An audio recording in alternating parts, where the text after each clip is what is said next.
Bismillahirrahmanirrahim. Assalamualaikum warahmatullahi wabarakatuh. Apa kabar anak-anak ibu guru kelas 3 MI yang solih dan solihah?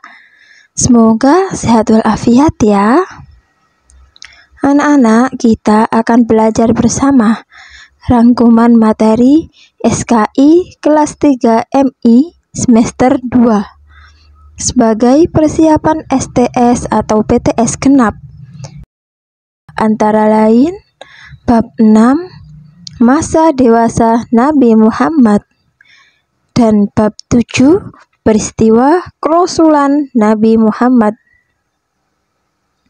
Sebelum mulai belajar, anak-anak duduk dengan baik dan awali dengan berdoa kepada Allah agar bisa mengikuti pembelajaran dengan baik dan mendapatkan ilmu yang bermanfaat. Rangkuman materi bab 6 masa dewasa Nabi Muhammad SAW. Kesabaran Nabi Muhammad. Usia 6 tahun, Nabi Muhammad, ibundanya Siti Aminah meninggal dunia. Di usia tersebut, beliau sudah dalam keadaan yatim piatu.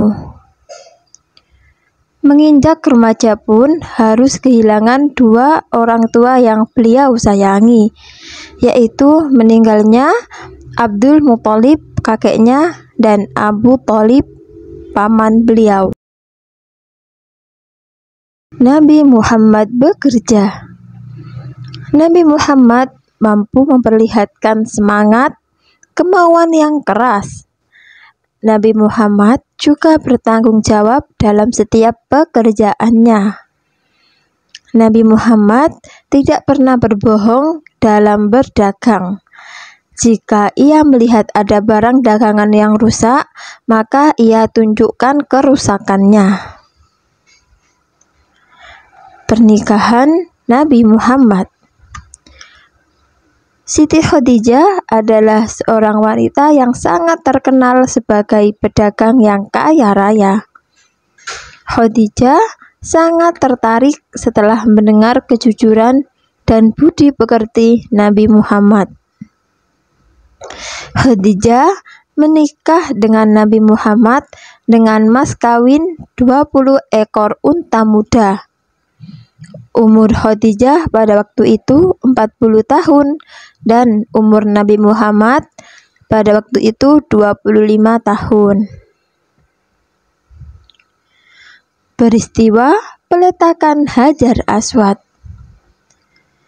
Pada peristiwa peletakan kembali Hajar Aswad, penduduk Makkah melihat pribadi Muhammad adalah pribadi yang dapat dipercaya dan bijaksana, sehingga mereka menjuluki Al-Amin, yang artinya dapat dipercaya. Anak-anak diingat-ingat ya, Al-Amin artinya dapat dipercaya. Itu adalah julukan Nabi Muhammad. Rangkuman materi bab 7 peristiwa kerasulan Nabi Muhammad Sallallahu Alaihi Wasallam. Memahami peristiwa kerasulan Nabi Muhammad Sallallahu Alaihi Wasallam.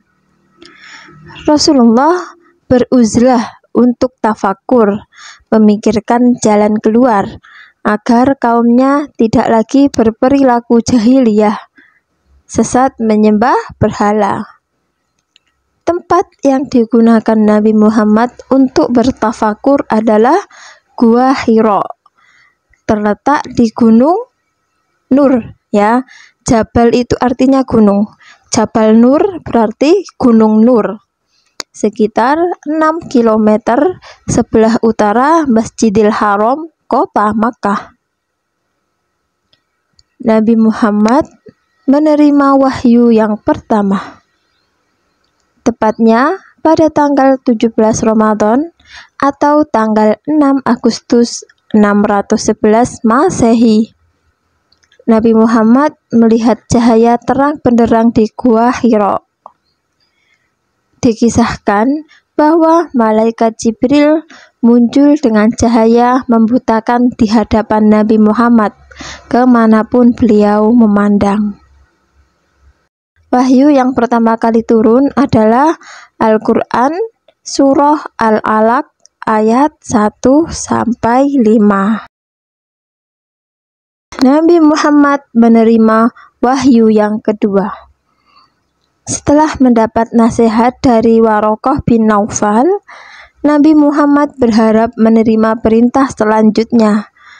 Namun, beberapa hari lamanya, wahyu berikutnya tidak kunjung datang. Nabi Muhammad merasa cemas dan sedih. Dalam sejarah Islam, masa terputusnya wahyu tersebut disebut dengan Fatratul Wahyi, yang artinya masa berselangnya wahyu. Wahyu yang kedua yang diterima Nabi Muhammad adalah Al-Quran Surah Al-Mudaththir ayat 1-7. Ingat-ingat ya anak-anak, masa terputusnya wahyu disebut Fatratul Wahyi, yang artinya masa berselangnya wahyu. Anak-anak, semangat belajarnya. Ilal liqa. Wassalamualaikum warahmatullahi wabarakatuh.